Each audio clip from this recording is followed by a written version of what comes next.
কবিতাৰ শিৰোনাম চকুচৰহা, কথা আৰু আবৃত্তি আসিফ ৰহমান।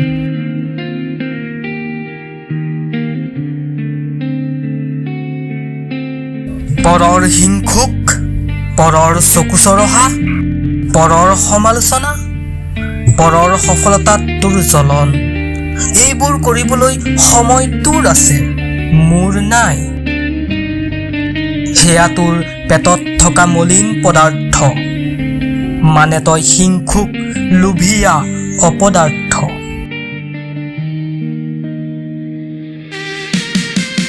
যাৰ গা পুৰে সি চৰ্চা কৰে, তেনে মানুহে আনৰ দুখ খুচৰি ফুৰে।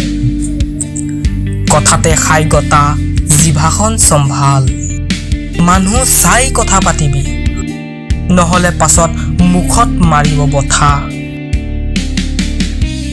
তই নিজে কি ঘটিলি, একো নাই, কি আহৰণ কৰিলি, একো নাই, কি ঘটি আছ, নোজোৰেইচোন। মোৰ সমালোচনা আনৰ আগত কৰ, মানে মই তোতকৈ সফলতাত। মোৰ যি দুৰ্বলতা সি মোৰ অস্ত্ৰ, মোৰ পাছত পৰি নমৰিবি, নিজৰ কামত ব্যস্ত হ, নহ'লে পাছত ফেৰ মাৰিবও নোৱাৰিবি।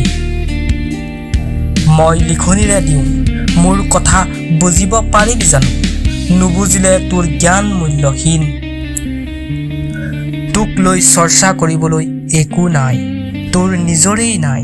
তই নিজে ভাবিছা তোৰ আছে কি, আগলৈ পাৰিবি কি, কৰিবি কি।